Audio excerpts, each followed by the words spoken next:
I'll just see that the audio is working and all.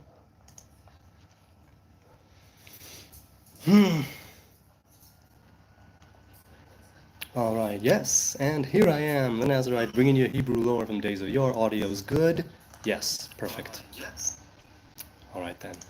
So I'm gonna dive right in to a few of the comments in the chat from yesterday and on Tuesday. Hello, someone who's here. Hi there, and hello.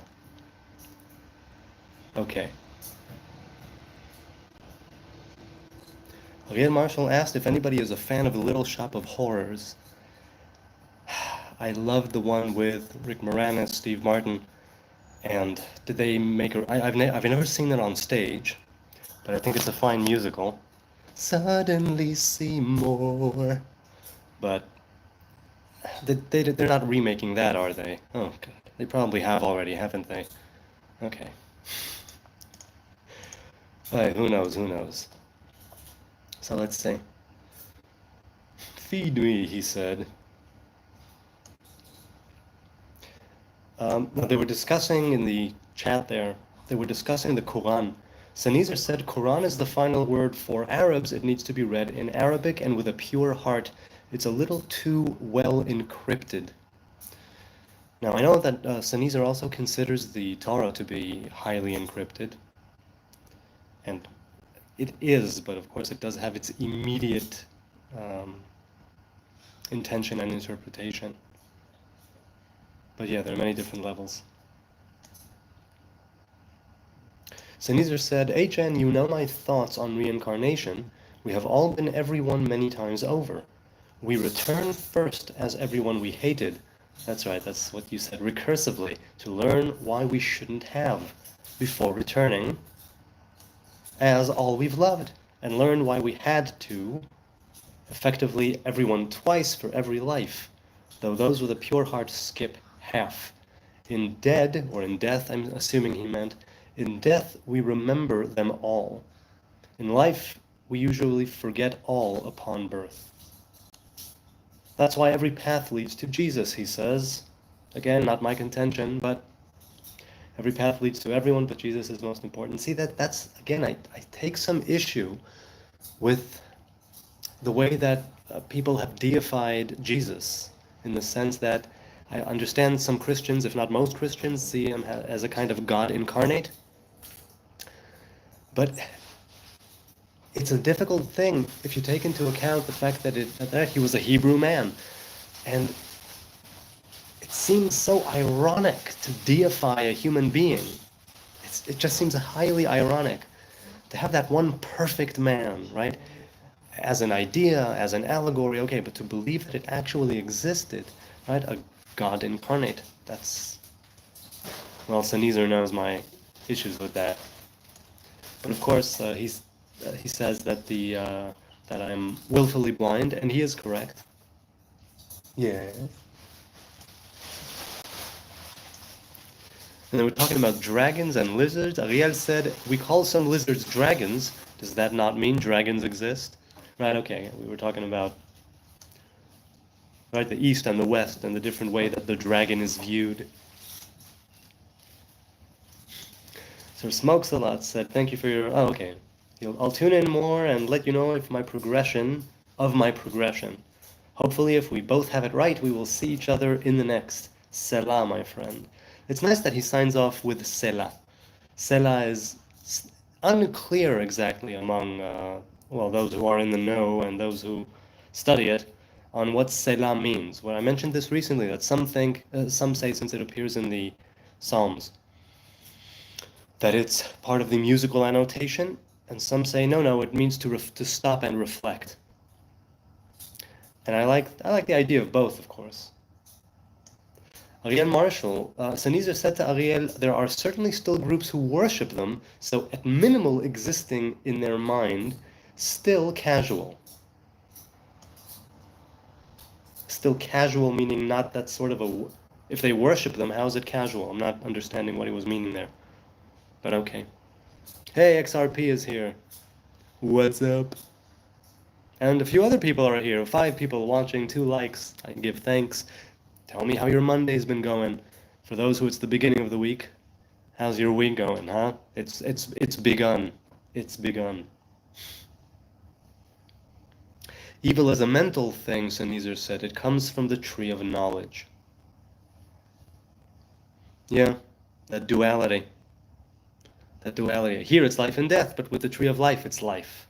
Real life, actual life. Without that other part.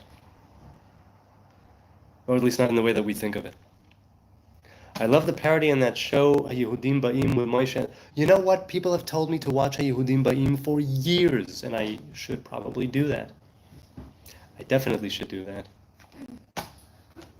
XRP said, hey, and you're here, if you're still here. He said, the serpent represents the kundalini within our body. Heaven is in our temples, and hell is in our lust for carnal pleasures. So wait, the serpent represents the kundalini. Kundalini is a type of energy, am I correct? Heaven is in our temples? You mean actual temples? Hell is in our lust. Right, see, hell is in our lust. It's very reminiscent of what it says in the, is it Talmud or Mishnah? In the oral traditions, our sages say, Hirhurei avera kashim me'avera, meaning the thought of transgression is worse than transgressing. Or it's not worse, it's tougher, it's sterner, it's more difficult, it's harsher. That would be the more precise. So thinking about transgression is harder on you than actually transgressing. That lust that you speak of for carnal pleasures, and the Hebrew faith does not rule out carnal pleasures. It's just that there's a time and a place, and we elevate ideally those pleasures of the body, and lust has its place. And when you say that hell is in our lust, and I thought of Hirhurei avera kashim me'avera, that the thoughts, the ponderings of transgressing are harder and harsher than the transgression itself. Hell is in our lust. Very, very much fits that. That is, I'm inclined to agree. It's that hell. It's that heaven and hell that you create for yourself while you're living, right? And it manifests inside and out, and in this world and others. XRP says, I'll go there. The Kundalini is our spine column, and heaven and the temple of God is our brain, right? That's the temple brain, and our bottom, Hillel ben Chamo, hello, shalom, and our bottom is our sex organs, thus physical pleasures that separate us from God's temple. There is that idea that the semen begins in the mind of the Father. What is this channel about? Well, it's basically a Q&A back and forth. I'm reading, I speak about everything from religion, faith, spirituality, self-development, through the eyes of me and people here in the chat. Hillel ben Chamo, where are you at? Are you here in Israel? What's up? Boto, mal shalom. Okay, let's continue. So Sennheiser told him, close. Hell is clinging to hate and misunderstanding. Well, you could say that it's Ani Yisrael Ken. Great. Erev tov lecha. A good evening to you. אתה מכיר את שמשון? הוא היה נזיר? נדרתי נזירות שמשון. הריני כשמשון. Nazarite זה נזיר באנגלית. אפשר גם לכתוב את זה N-A-Z-I-R, אבל Nazarite זה יותר אנגלית מעברית. כן. אוקיי. חופשי, שאל מה שאתה רוצה, הכל טוב. עברית, אנגלית. All right, so he says heaven is understanding, including understanding how dangerous it is to further understand. I mean, every sort of understanding could be that double-edged sword. But again, I mentioned Elisha ben Avuya, I mentioned Rabbi Elisha ben Avuya yesterday, and you could go very, very, very deep, and still the understanding can be very dangerous. It's very important to discern. Also, something very important is it the Nazarite rabbi David HaKohen who said this? I don't recall. That the four that went into the Pardes. לא, אני כבר כמה שנים, יותר מעשור בלי כיפה, או קצת יותר, אבל אם הייתי שם כיפה על הראש, זה כמו לשים, כן, זה כמו לשים משהו מעל כתר של מלך, כן, כי הנזר הוא שווה ככתר, או במובן הזה, כן, של ההשאלה.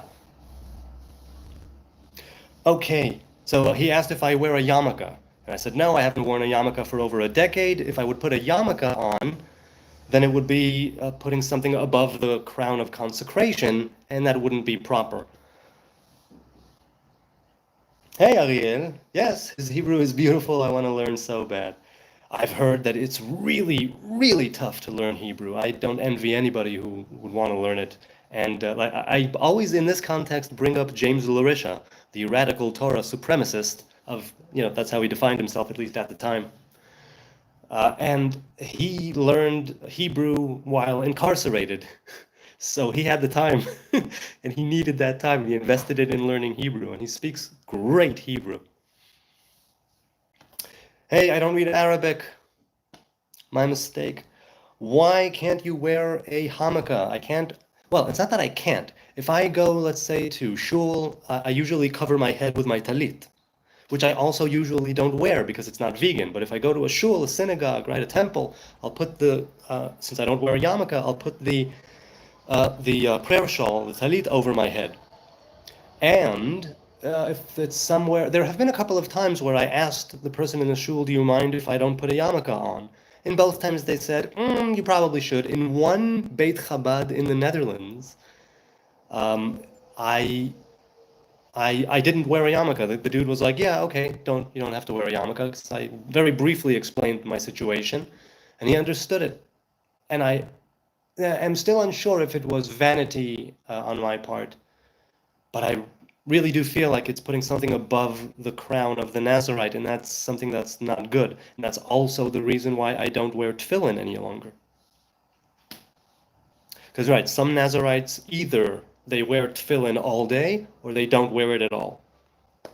And I was called just intuitively to stop wearing it, and only later, retroactively, did I find out that that it has its root in that. And in the Patach Eliyahu. Hillel ben Chamo asks, why did you take your vow? זה בעצם ביטוי חיצוני לברית אישית פנימית שנדרתי לאדוני. כן, וזה בעצם הביטוי החיצוני של זה. So, right, it's a physical manifestation of a spiritual covenant between me and Adonai. Yo, I love your logic on that. What's a tefillin? Tefillin are the phylacteries. Maybe you've seen Jews with boxes with a shin on their head, or two shins actually, a three-headed and a four-headed one, but I digress. The boxes have four parshiot, four portions of the Torah, right? Shema v'hayim shamoa, kadesh v'haya ki yaviacha. Four different portions of the Torah written right by a scribe on scroll, parchment, and it's half of what exists in every mezuzah, right, on the side of the door. And you wear tefillin on your head, where the hair starts to grow, over here, and you wear it on your weak arm. If you're a righty, you'd wear it on the left. If you're a lefty, you wear it on the right. And it starts over here, and you wrap it around. And it represents the divine revelation that you are seeking. You are putting on a crown of sorts, and it's also called pe'er. It has to do with tiferet. It has to do with elevation, the tefillin. I wore tefillin ever since I was a few months before I was bar mitzvahed, and until I stopped wearing it, which was, how long has it been? Less than a decade? No, I didn't stop wearing tefillin when I got married. I stopped wearing tefillin. No, I took the Nazarite vow, and I still wore tefillin for a few years before I intuitively felt like this is the wrong crown that I should be wearing. It's the other way around. It's the crown of the Nazarite that is higher than the crown of leather, because the tefillin are made of processed leather, animal product. And we know that in Genesis and Bereshit, there's the account of the kotnot or, of the garments of leather that Adonai made for after to replace the fig leaf in Eden.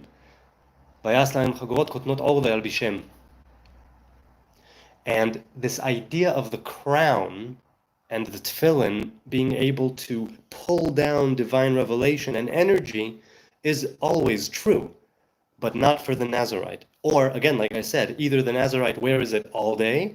Ideally, it would be both sets of tefillin, Rabbeinu Tam and Rashi, and for Mincha, it would be Shimush HaRabba, which is a larger tefillin, a Kabbalist's tefillin.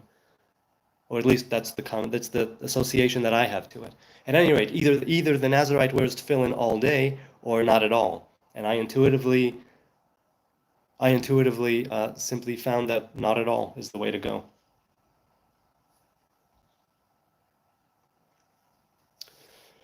Hillel ben Chama, I hope that answers it. 5 out of 5 likes? Oh, what do you mean 5 out of 5? Oh, because I was at the time. Okay, gotcha. I liked and subscribed. This is my favorite Hebrew. Thanks, man. I appreciate the vote of confidence. Your mic seems to be causing static, said Sennheiser. Is it better now? People, tell me if my mic, if my audio game is off. Always wear a hat. Very hard for me to make a dramatic exit without one, said Ariel. Good for you. Managed to pull in 900 views Sunday, said Sennheiser. Good for you. Are you getting comments? Are people engaging? Ariel Marshall, describe your standard dramatic exit, said Sneezer. He hasn't answered yet. We'll wait. XRP, said Sneezer. Welcome. Seek Truth, said Shalom from Oklahoma. Blessings on your house. Jamming on some Tool while tuning into your channel. Well, I'll tell you, I know a couple of Tool's singles, but I never heard an album of theirs, right, start to finish, back to back. Start to finish, or back to back for that matter. And they're part of the nu metal scene, right? If I'm not mistaken. Maybe I'm wrong. But from that era, the only one that I stick to, let's say, and even then I tuned out, after I went to yeshiva, I kind of tuned out of them, is Korn. I love Korn, their first few albums. I still listen to them every now and then. Such raw emotion. And yes, that line applies to many works of art and musical albums, but something about Korn was just, whoa, this person is like pouring his guts out and I'm feeling them burn me because of the acid, the stomach acids. Korn. So, yeah. But I don't know Tool. I don't know Tool at all. I've heard good things, but I don't know them at all. XRP, Sennheiser says to XRP, when spelling juicy words, you need to spell it as bizarrely as possible. I assume it's spelled tefillin. No, it's tefillin. Tefillin would be T-E-P-H-I-L-L-I-N. Tefillin, from tefillah, which is prayer. Not much engagement, said Sennheiser, but a bit. Okay. Not a super fan of heavy metal, but Schism's good. See, I've heard the name. I don't even know a single of theirs. So Schism. Korn was good too. Well, they still are, you know what I mean? Because they're still around. I don't know if they're still good or not. After the first few, I tuned out, and when I came back to yeshiva, from yeshiva, right, and after the army, I never went back to listening to them. I do every now and then put on the first 3 albums. I enjoy listening to them. I really do. Korn is good. We share a passion for that metal Korn. Yeah. And I was around pretty much when they were starting. And I remember the first time I listened to them, a friend of my elder brother who introduced me to Korn and to Sepultura, I think, and a few other, Pantera as well, likely. And oh man, there's some great metal, some really great metal, really charged. And it's good stuff. Sometimes I listen to Pantera when I work out, and it's always good energies. And just okay. Children of Apocalypsis asks, do you know when the rainbow is this year in Israel? Let's see, rainbow, Israel. Probably during the next one, before I look in the Google, will probably be during the holidays, the coming holidays of Rosh Hashanah, Yom Kippur, Sukkot, right? The Feast of Trumpets, Rosh Hashanah, the My favorite holiday, Yom Kippurim, the Holiday of Atonement, and the Feast of Sukkot, of Tabernacles, and Simchat Torah, yes. So let's see. Rainbow Family 2025. No, I don't want to see real estate. So they have one in the spring. I don't know if they have one in the fall, but it might be Passover, if not Sukkot, but I think it might be Sukkot as well. Favorite Aerosmith song? Ooh, that's a good question. Sukkot, but I said it with an Ashkenazi, because I'm speaking English here, so I went with the Ashkenazi pronunciation. Sukkot, Sukkot, yeah. Yes, of course I'm a Metallica fan. Once again, I love their first albums, and when Load came out, I was like, I think that's it, and it was. So I love everything up to Load, and I tried. I listened to Load, I listened to Reload, I listened to S&M that had a few good ones, like renditions, right? Orchestras, man, orchestras, classical music, brass and strings, but I never got into them again. I only recently discovered there's an Unforgiven 3, or that's probably not the name, but so I heard that once. Yes, I am a Metallica fan, very much, from And Justice for All through, right, and Ride the Lightning, Master of Puppets, the Black Album. Yeah. I mean, James Hetfield, his voice, and it's also what I didn't like a lot about Load, because he was getting older already, not old, but older, and his voice took a turn, which is great for his singing, but it stopped resonating with me to some degree. So, yeah. I'm sorry I couldn't be more helpful about where the rainbow family of, is it the rainbow family of living light? I don't know where they will be. Probably up north. I would guess again, Sukkot, but Pesach if not Sukkot, right? Spring if not fall. Wait, favorite Aerosmith song? Wow. Well, it's Amazing. Amazing is I think my favorite Aerosmith song. It moves me. It really does. Yeah, Amazing. Amazing is my favorite Aerosmith song, I must say. What about you people? What have you been listening to? Have you been listening to new metal? Not new metal, new metal. Can you give me any, put some links if they're, and if they're YouTube, you might even be able to get them past the algorithm or whatever. What's the logo on your shirt? Oh, so this shirt was given to me by my brother. He had so many of them, or ones like them. This is the Army unit Orev Golani, which is an infantry team that hunts tanks behind enemy lines. And it's the Golani Brigade, and he was in the tank hunter unit. Who, Yaniv? No, Yaniv was in the armored corps. Oh, so Shachal? No, Shachal did not serve. So who did? Noam? Noam was first. Yes, Noam is a full-blooded combat soldier. What's that? Well, not any longer, but yeah. Right, so I have one who's an infantry commander, and I have one who's a tank commander. There's me, who did a little bit of both, but not in the commander facet of it, and one who didn't serve. So we have all kinds in the Brothers Hurwitz. My favorite Aerosmith song is Angel. You're my angel, come and save me tonight. It's a good song too. Favorite Aerosmith, I would have to go with Cryin'. Oh, everything that Alicia Silverstone was in the music video for, not because of her, but because the songs that they chose to release to the radio were just perfect singles, one after the other. Great 90s vibes. And yeah, Alicia Silverstone and Liv Tyler didn't make it that bad to look at. I would have to go with Cryin'. Metallica, Enter Sandman. Bum, bum, bum, bum, bum. I think that's the first Metallica video I saw. I think Enter Sandman was the first music video I saw. And when that truck hits, what does it hit? It hits something. Boom! Ding, ding, ding. That music video is cool. Paula wants to know if you like Coldplay. I loved Coldplay's first few albums. What is it? X and Y, I think. And there's The Scientist. No, the scientist, it might be on X and Y. Oh, the first one, their first one, what is the one that has yellow and, oh, what is it called? Anyway, the first two or three I really liked, and then again, I kind of tuned out. You still listen to Coldplay. Occasionally I do listen to Coldplay. We listened to The Scientist not long ago. Questions of science.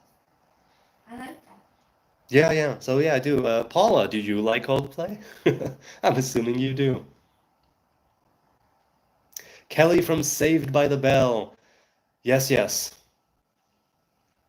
Yeah. Oh, what's her name? Tiffany Amber Thiessen, Tiffany Amber Thiessen. Yes, Kelly certainly had a presence. I mean, I had a boyhood crush on so many of those 90s TV show ladies, girls. Seek Truth says I stumbled across a pretty good band from Mongolia called The Who. Ah, who are you? Who? What genre is it? What do they play? Do you people, are you aware of Mongolian throat singing? I was exposed to this by a friend who showed me a few years ago. It is fascinating. I don't know if I could listen to, let's say, a full album or rock opera of it, right? Nothing of that length. Oh, is it? No, that's Hawaiian nose humming. That's from George Carlin.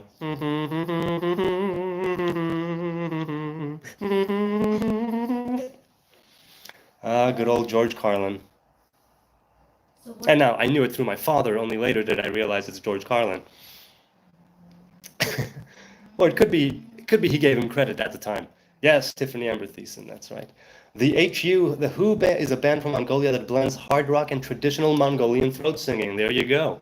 What's throat singing? Throat singing, I wouldn't even sully the good name of throat singing by attempting it here. You're not going to get that from me, YouTube.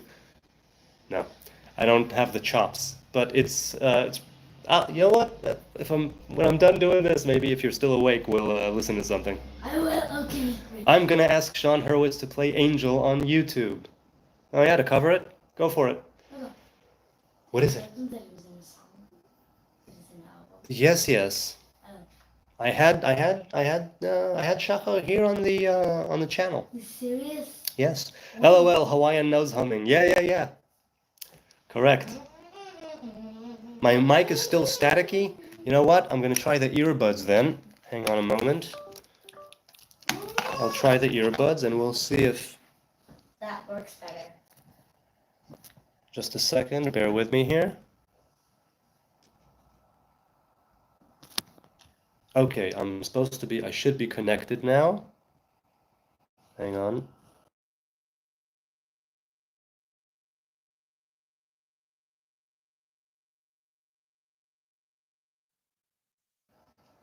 It happened again. Am I alive? Am I...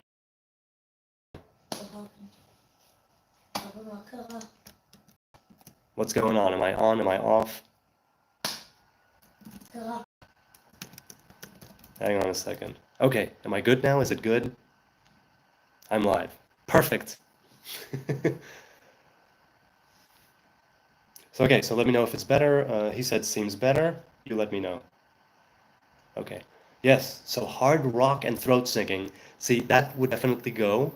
And it makes me think of Sepultura, where the singer is very, very low. And that's pretty hard rock. Okay. Bob Dylan 81 still touring. You know, I've never seen him live. I wouldn't presume to know. I was kind of disappointed with the Dylan and the Dead CD. It seems that it had so much more potential. But I've heard that these days, Mr. Robert Zimmerman, Bob Dylan, is not the greatest performer. And it could be that he definitely was at the time and way back, but I've been told that now it's almost not worth going to see him play because there's, it's not even the age. People that age sometimes who are still in show business will still engage with the audience. I've been told he simply goes out, does his thing, no real passion, and just exits. Now again, no judgment. It's he's a folk legend, you know. Did he win? Did he win the Nobel Prize for Literature? Was it Bob Dylan? recently. I know they were considering Leonard Cohen, which I think should have won, but I'm biased. Wait a second. Static's still there. It's bearable. Boom, boom, out goes the lights. Wait, hang on a second. Ooh, Frank Zappa says KJB. Hi, KJB. Frank Zappa is such a wonderful artist and composer. It's, you know what? Is it the hair? Maybe I'll put my hair over here. I'll do a double tuck. Let me know if that's better. Frank Zappa is so good. Frank Zappa is one of the artists that I introduced to my woman about 50,000 years ago.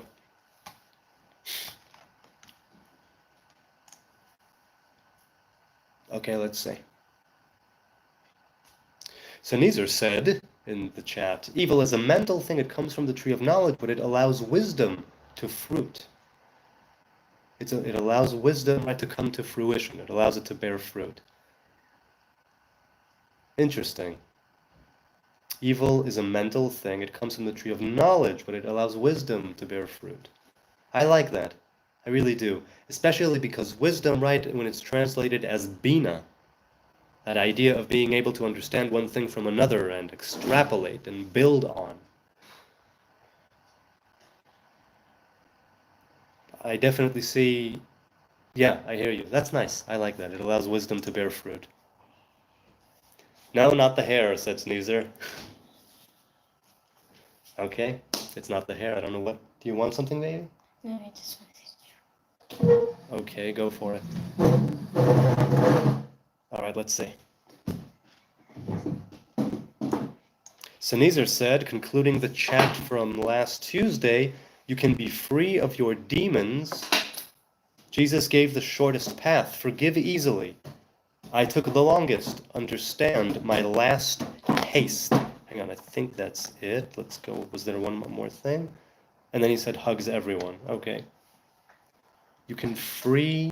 Heaven is understanding, including understanding how dangerous it is to further understand. You can be free of your demons. Jesus gave them. Forgive easily. I took the longest. Yeah, you said you say that you went through a ton that you maybe did not need to go through had you already understood and accepted certain things. So despite me and you disagreeing on certain things, there are some things where you and I are really in alignment. There's so many times where we take a short path that ends up being a long path, and there's a story, is it the Talmud or the Midrash, about the short long path and the long short path, where the gist of it, if I remember correctly, is one of the sages was walking on the road and somebody came to him and asked, how do you get to that town over there on the horizon? And he said, there's a short long path and a long short path. So he said, give me the short one. So he said, you go over there. And the path was fraught with stumbling blocks and stones and boulders and dangerous things that he couldn't cross and different. So he went back and he said, yeah, I can't do that. He said, that's why it's the long one. That one looks longer, but it's actually shorter. And to be able to have wisdom, to be able to discern, to be able to build on experience, understand one thing from the other, this is something that the Torah and the commandments, they hone that skill. Because when you're in that life of Torah and commandments, you're able to, because of the way that you live your life, you notice certain things, certain things every day, certain things on a weekly basis, on a monthly basis, on an annual basis. Things have their time and place with seasons and agriculture and everything to do with the circle of life and the cycle around the sun. And so when you're noticing more, you're able to be more discerning about what it is that you are supposed to be doing when you pay attention. Why is it that I'm paying attention? It forces you to ask these questions. And so that discernment brings wisdom then.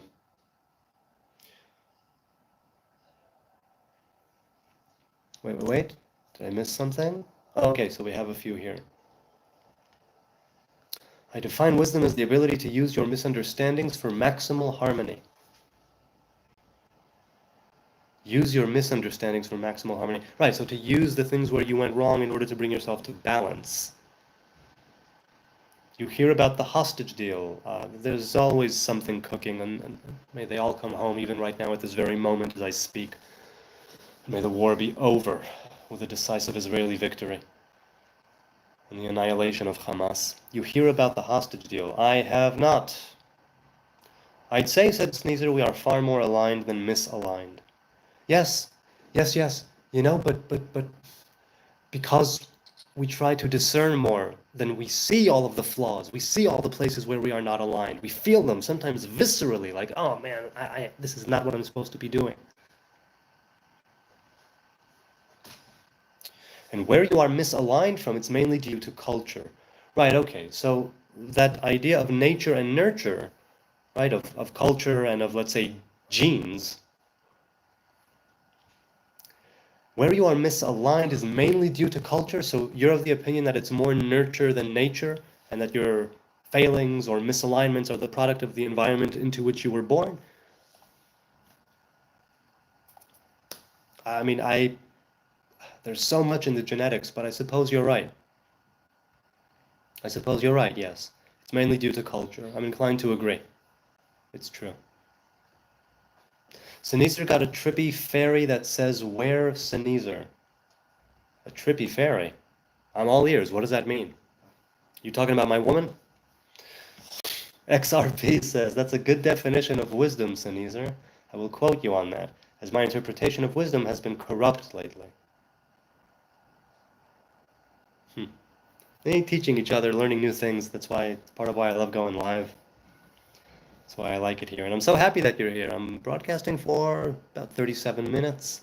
I'll take this time to say thank you to each and every one of you. You know, those watching now, those watching later, those who have come and gone, those who were there for a second. Oh my God, who is that? And clicked away or swiped in horror.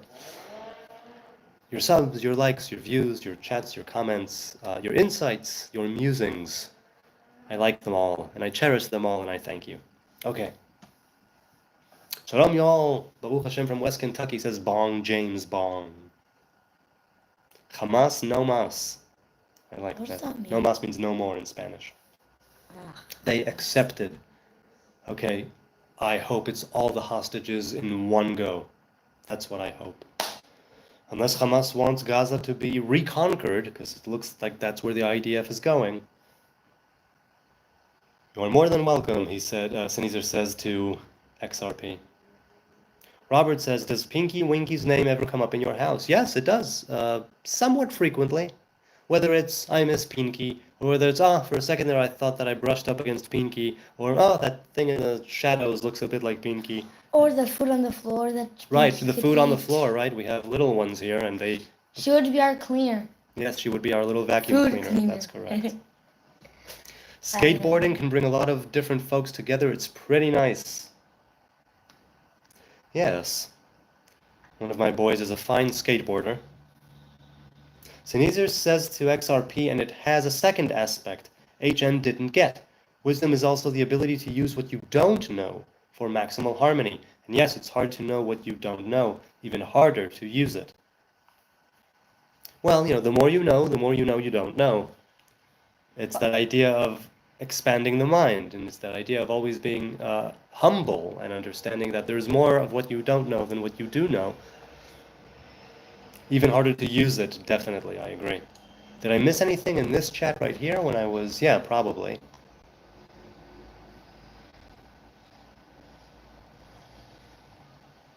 Smoking a bowl from my garden, said Seek Truth. Hey, that's nice.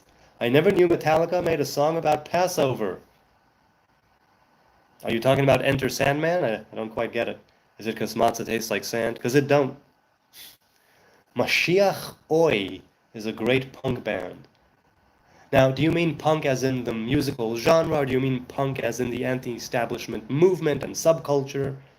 Because, I don't know, the punk that I was listening to in the 90s, right, starting with Green Day's Dookie, that's what the album is called.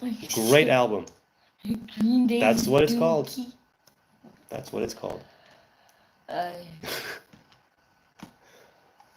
Okay. So which kind of punk is it? Frank Zappa, I just was going through that on the way there to the comment there. Yeah, KJB said to mention Frank Zappa.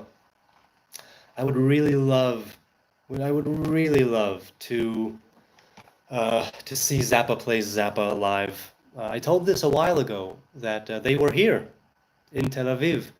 My father and I did not go because it was in the middle of the 3 weeks between the 17th of Tammuz and the 9th of Av, right? The days between the straits, Ben Tzarim, and we didn't go. On the other hand, when Radiohead were here, and it was the same period of time, I did go, because I don't consider Zappa to be part of my spiritual education, and I don't have that kind of a connection with Zappa, but I do have that sort of connection with Radiohead's music and lyrics. And I went because I felt it was something I needed to do. You mean genetics? Yes, I mean genetics. I think I'm Jewish even though I'm Mexican. I just feel so out of place in my own Mexican culture. My mother's dad has a lot of Star of Davids. What do I mean genetics? I mean that you are predisposed to certain things physically, and in the very same way, by the same token, you are predisposed to certain things mentally. And of course, you need to work with what you have and play with the cards that you were dealt.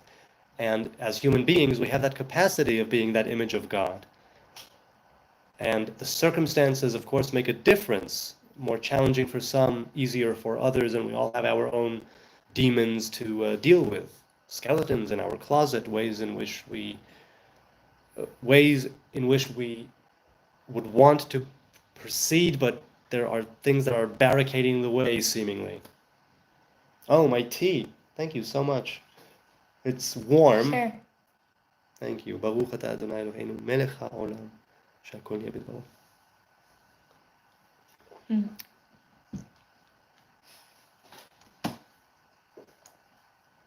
You know what I was just thinking of? That Hillel ben Chamo said, the last thing he said before he left, did he leave? Oh, no, I'm confusing that with someone else then. Never mind. I thought he said something else. So yeah, that's what I mean by genetics. My roommate is punk, said Sneezer. Still keeps his mohawk just angled or ungled. I don't know what ungled is. I'm assuming you meant angled. I inherited his Jewry, I sense, said XRP. Your mother's dad, so your grandfather on your mother's side, has a lot of Star of Davids. 11 people's. Okay. Thank you.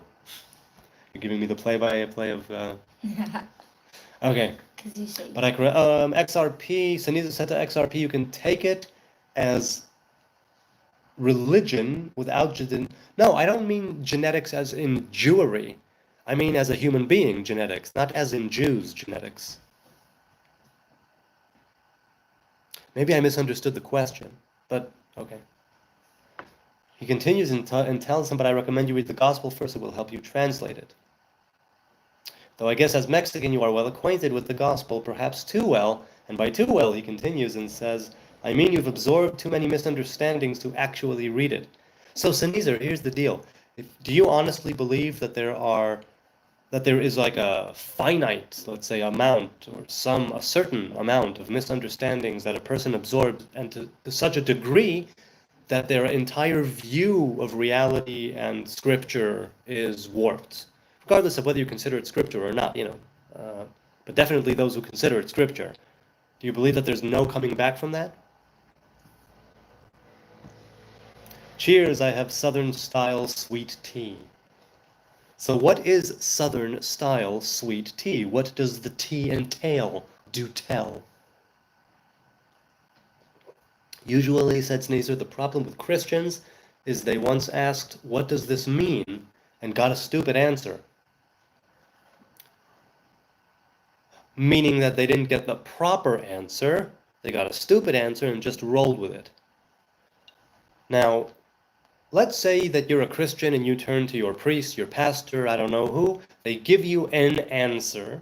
Wouldn't they say, and there are other interpretations? I'm assuming that it could be that there are also those who would, well, I mean, let's put it this way.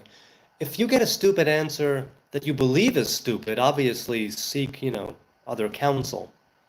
If you get a stupid answer that you take as gospel, for instance, yes, that might be problematic. So if I understand what Sneezer is saying, he's saying the problem with Christians, and maybe to some degree all organized religious folk, is it could be that once they asked, what does this mean? And got a stupid answer.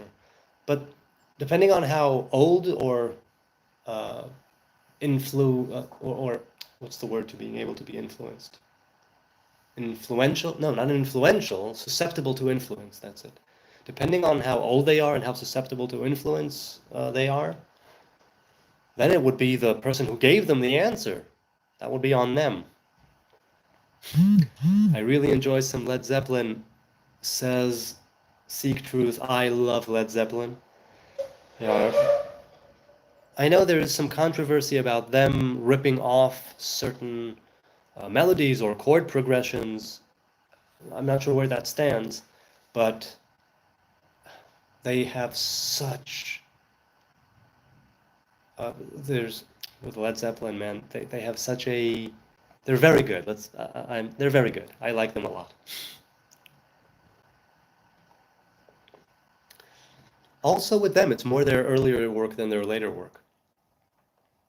I'm less with physical graffiti and Coda. You know what? With physical graffiti and Coda, I must say I didn't give them enough listens. I don't even know if I gave them. No, I think I did listen to them at least once all the way through. Right? Physical graffiti is a double album. Am I correct? Whatever it was. I like their earlier stuff. 1, 2, 3, 4. 4 great albums. And I asked my father sometimes, what was it like when these things were just dropping? It's like when people are saying, so what was it like, when Radiohead dropped Kid A in 2000? And they're like, how did my father feel when he took Led Zeppelin, the album, right? It wasn't one, it was just Led Zeppelin, and put it on that turntable and dun dun dun dun dun dun dun dun dun dun of communication breakdown through the speakers. Like, oh my God, it just gets you going from the beginning. The vibes that they have are so good. Such good rock and roll. Such good rock and roll. Such great music. Problem is they take the stupid misunderstanding answer as gospel. Yes. Yes, that is stupid. It's stupid. On the other hand, it's this person who gave them the answer, unless he or she were trying to manipulate them, and I don't know, there's like a Machiavellian thing of some kind, then no, they just thought honestly that this is the answer and they go with it. They heard it from someone who heard it from someone, they ran with it. Now, sometimes it's a question of confirmation bias. And sometimes it's simply not bothering to remain curious. I am sufficed. I got an answer and it suffices, And is there something wrong with that? So Sneezer says, yes, if it's stupid or misunderstood, then it's wrong because you are proliferating, or what would be the word? Propagating this misunderstood, stupid answer.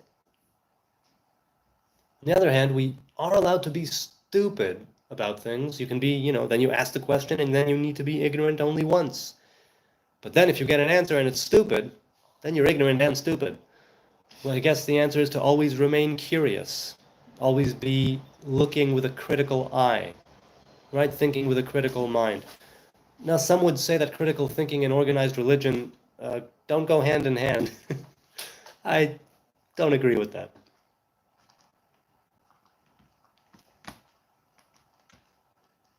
Mostly made from black tea, sugar, and filtered water and sugar.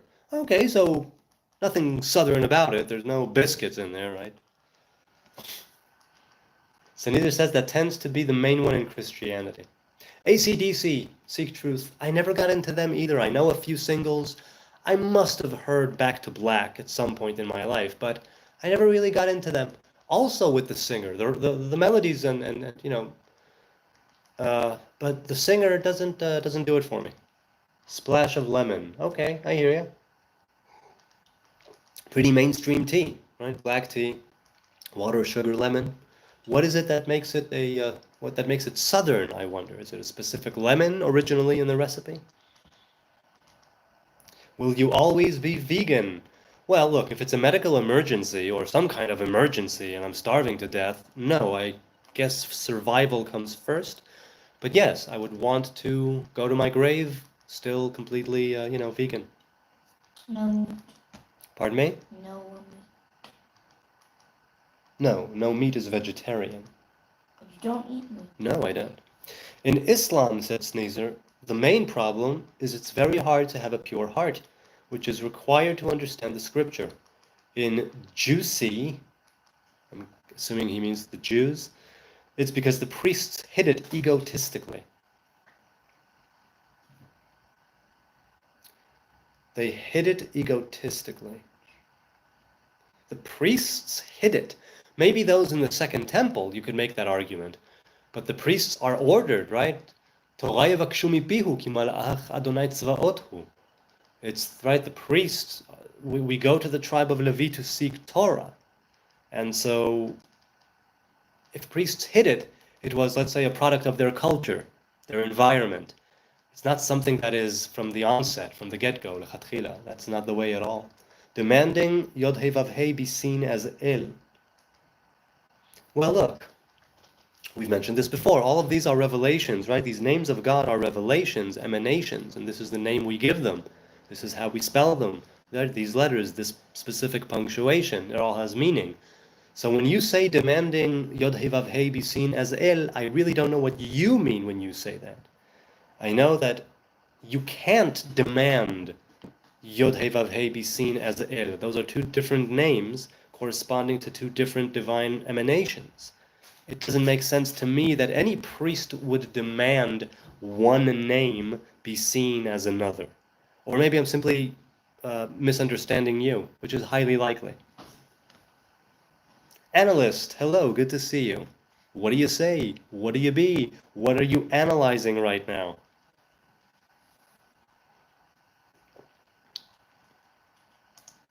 Sneezer says, it's a false claim Yod He Vav He made, but no more false than Jesus claiming to be one with God.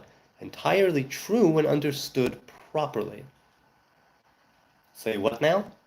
What's the false claim? I'm not sure what the false claim is there. Maybe I'm missing something that appeared earlier in the chat. 12 people here, I've got 9 likes. I give thanks and praises to the Most High God and to you people out there. It's so much fun to spend this time with you. Yod He Vav He was the young form of El before completing. Okay. See, there is no young and old. There are names, right? There's even a kind of revelation called Atik Yomin. Atik Yomin means the Ancient of Days. But it's not young and old in the way that we perceive young and old. I think Sneezer is a little high. Here, aren't we all? May we grow ever higher in understanding and in kindness and in camaraderie and service. Children of Apocalypsis asks, what is your understanding of the order of or priesthood of Melchizedek? So people have asked me about this in the past. Melchizedek Melech Shalem, right, goes back to the story of Avram before he was Avraham, after the war of the kings 4 against 5 at the Dead Sea, or around the Dead Sea. And then when Avram comes back with all of the loot and all of the hostages, and the king of Sodom is there, Melchizedek Melech Shalem, Melchizedek the king of Shalem, he brought out bread and wine. And Baruch Avram le'el elyon koneh shamayim va'aretz. Right, blessed is Avram to El Elyon. Those are the first times, if I'm not mistaken, that El and Elyon appear. And they are remnants, or the Hebrew people adopted them, but they are of the region of Canaan. Is it the... Yes, El and Elyon, if I'm not mistaken, were part of the local Canaanite mythology and pantheon of gods. So when you say certain things regarding those names, I see it a little differently. So Melchizedek Melech Shalem, right? Speaking of El and Yod He Vav He, El Elyon. There's El, there's El Elyon, and they both are different things. So Melchizedek is also mentioned in the Psalms, right? Adivrati Melchizedek. They say that it was actually Shem, the son of Noah, or at least that's one interpretation. Some say Melchizedek Melech Shalem was the first king of Jerusalem. Jerusalem, Yerushalem, Yerushalayim, Yerushalem, Yerushalem, Melchizedek Melech Shalem, king of Shalem. My understanding of it is that it is a very ancient line, and I don't know if it still exists or not as such. But as I understand it, it is a very ancient line where Avraham, Yitzchak, and Yaakov, Abraham, Isaac, and Jacob, and later the 12 tribes brought forth the children of Israel. And everybody who converts, etc., come under that rubric, under that covenant of the children of Israel. We have a unique covenant with Adonai that pertains to us. But the Israelite root is one of several that converge into a single one. Much like in the tree of life, if you look at it from bottom to top, you have it splitting up, but down the middle there's one continuous line. And it's very, very, very possible that the line of Melchizedek, or the order of Melchizedek, is one that is more ancient than the one of the children of Israel, but they are both aiming for that same origin. Something like that. My understanding is very limited. And that's it. Let's leave it at that. I used to know more. It's been a long time since I went over the different interpretations of that verse and of the verses where Melchizedek is referenced. Also, speaking, right, Melchizedek, Malchut, and Tzedek, it has to do again with this idea of names being divine attributes. Okay, let's continue. Do some research on the names, said Sneezer. Yod-Heh-Vav-Heh was a storm god who promised the juice to reign forever. That's not El, who loves everyone. El is the one who made everything, including Yod-Heh-Vav-Heh. Well, let's put it this way. There's two Yod-Heh-Vav-Hehs in the Tree of Life. There's one which is in the center, which is sort of lower than El. El being corresponding with Chesed, the right hand, and Yod-Heh-Vav-Heh in the way that it's normally spelled in the Torah, ordinarily being the torso. And the Yod-Heh-Vav-Heh, which has the punctuation of Elohim, it has a tzere and a cholam and a chirik. That's one that is higher than El. So I understand that you're saying that the names have origins and that they have previous interpretations in the local pantheon, and I completely agree. When the Hebrew people took on those names and different ways of spelling them in Hebrew, that already changed it, if you will, and it koshered it, right? It made it kosher for the Hebrew people to use. Because all of the different deities and all the different gods and all those things, it's not that they didn't exist. They definitely did exist in the sense of that there were people worshiping them. If it's not the elements and the forces of nature and the heavens, and then it's these deities. But something the Torah is adamant about is that that is not your path, children of Israel. Those deities, those gods are for the other nations. Cool. If there are people who worship them in the Holy Land, in the chosen land, in our Father's land, then you need to take them out. Otherwise, no. People of a certain God worship that God. And it's also who is it? Which judge is it? Is it Knaz? Is it Otniel ben Knaz? Who says to the Moabites in the book of Judges, whatever your God Kmosh gives to you is yours, and whatever our God gives us is ours. It's not that they don't exist. They definitely exist in Torah and in the Bible and in Midrash. But it's not our way. It's not our path. The Hebrew people follow the Hebrew God. Cultural appropriation. I agree. It's taking that word, taking that name. Now, of course, I am of the opinion that it all goes back to Eden. Laila Tov Yakirei. A blessed night. Sweet dreams. I'm of the opinion that it all goes back to Eden, before it was Hebrews and Gentiles, before it was different tongues and nations, before Babylon. And so, that shared root goes all the way back to the garden, where there was no Canaanite or Israelite. We were just humans. And in that sense, El and Elyon and Yod-Heh Vav-Heh and all the other names, all of them were packed together in that image of God that was being manifested. And it's on us to rediscover those names, and our unique name, our given name, speaks to a certain essence, at least in the Hebrew faith. That essence is one that is, for instance, if somebody is ill and they go to, a rabbi, a Kabbalist, perhaps there is a chance that this Kabbalist would say, you have the wrong name, or you have too many names, or you need to shorten your name, or you need to add a letter, or you need to take away a letter. It has to do with who we are. Or at least there is something, right? Shakespeare, right? Oh, what's in a name? A rose by any other name would still smell as sweet. But there's something to a name, definitely. Would be it divine names or our given Hebrew names. Other people with their names, of course.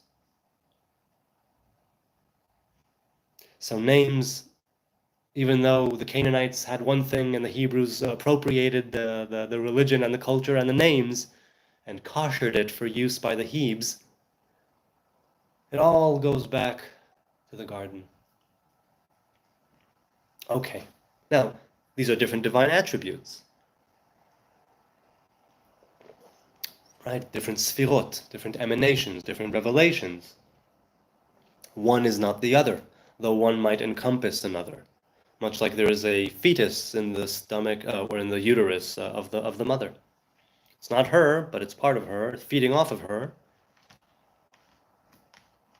Even after they're in utero.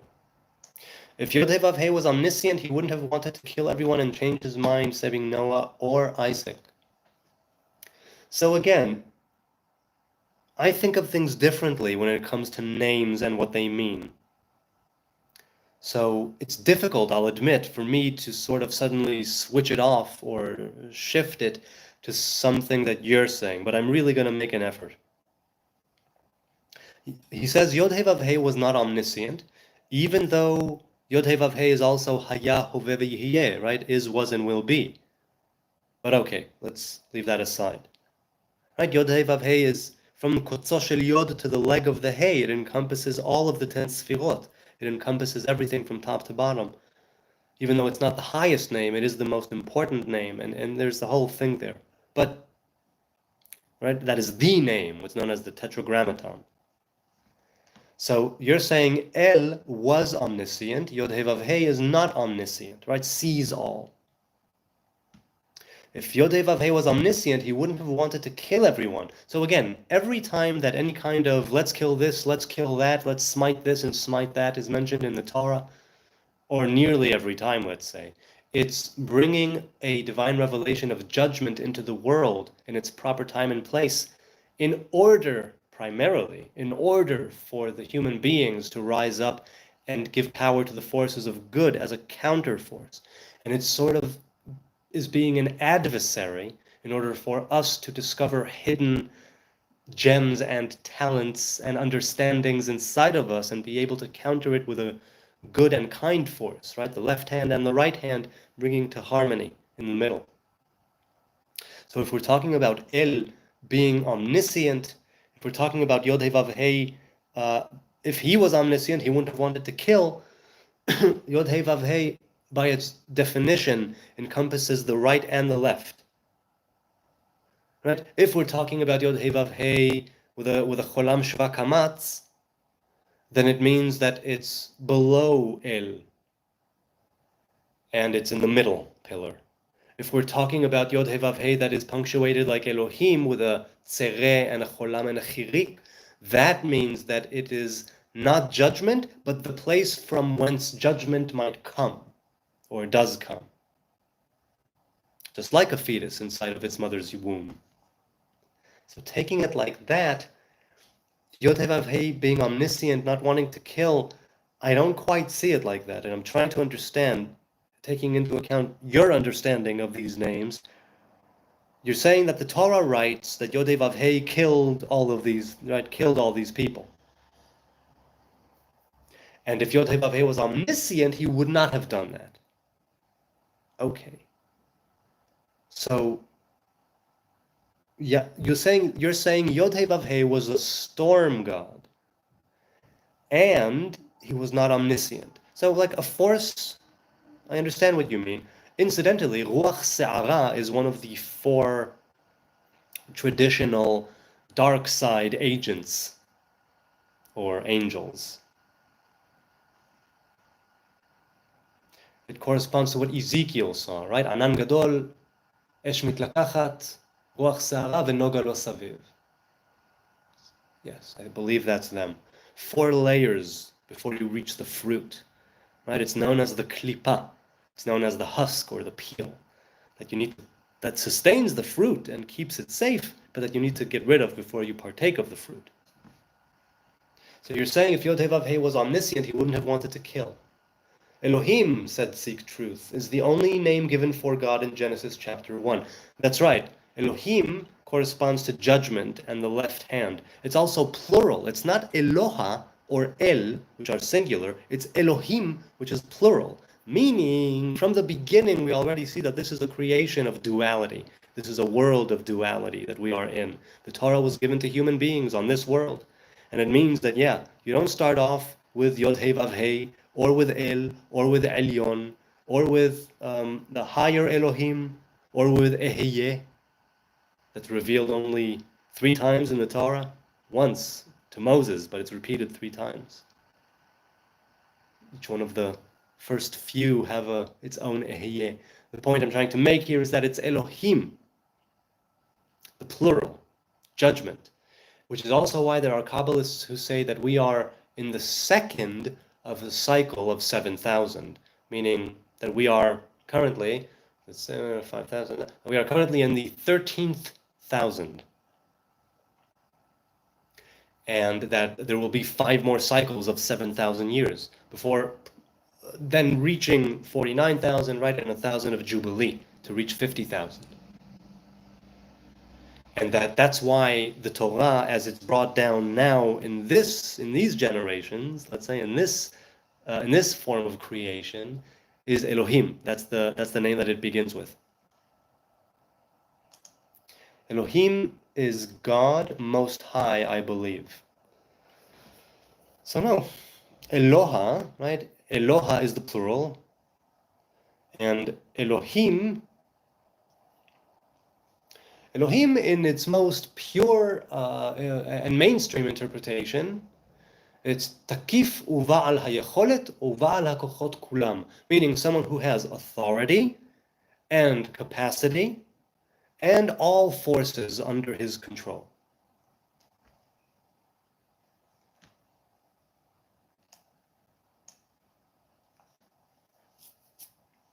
Well, hang on a second. If I'm not mistaken, Elohim is written with a segol.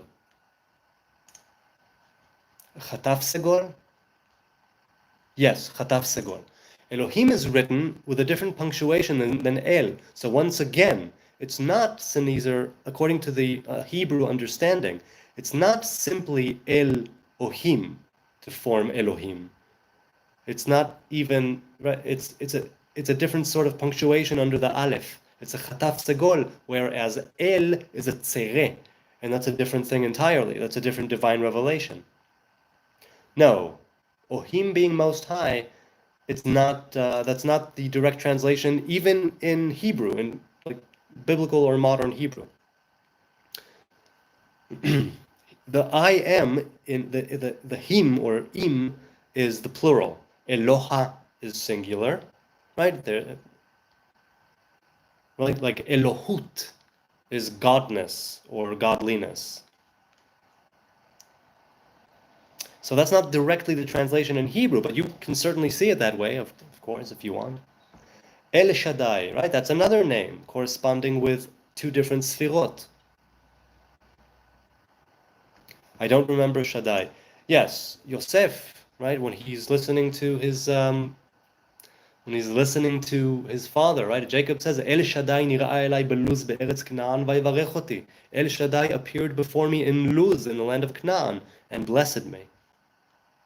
So yes, and when Moses is there, right? When Moses shows up in Va'era, Adonai tells him, Va'era el Avraham el Yitzchak Yaakov ve'el Shaddai u'shmi Adonai lo nodati lahem. Adonai tells Moses, Abraham, Isaac, and Jacob received the revelation of El Shaddai, but not of Adonai. So even though it says, Vayomer Adonai Abraham, God, Adonai spoke to Abraham, they did not know the name. They used it, they did not know it in the sense that Moses knows it. Moses is very unique. He is the higher form of Elohim in the middle pillar. But yes, Shaddai corresponds to the lower masculine sphira that closes up the masculine revelations, let's say. And they say that it is an acronym of She'amar le'olamo dai. Shaddai is basically that place where something ends. Let's put it that way. Shaddai is also the acronym of Shomer Daltot Yisrael. And if you ever see in a Hebrew home a mezuzah with a shin on it or shin dalet yod, that's what it is. Shaddai, Shomer Daltot Yisrael. Shaddai is also a name on its own, right? But it comes a lot with coupled with El Shaddai.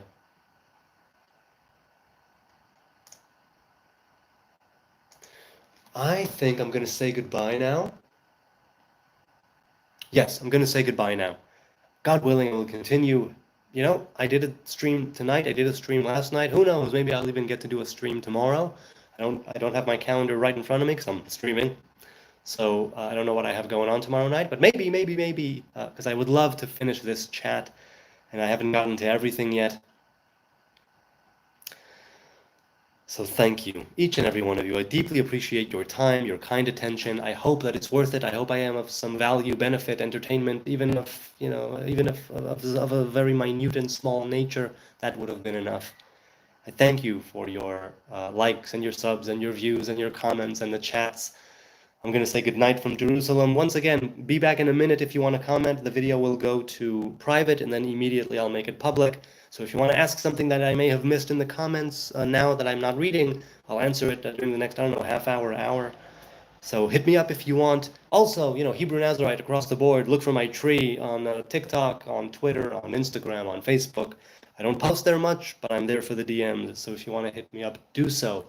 Thank you. I am grateful. I am honored. I am privileged to just hit go live, and boom, we have a conversation, and it's enlightening, and it's enlivening, and I love doing it, and I thank you. Let's have a good one. Good night from Zion.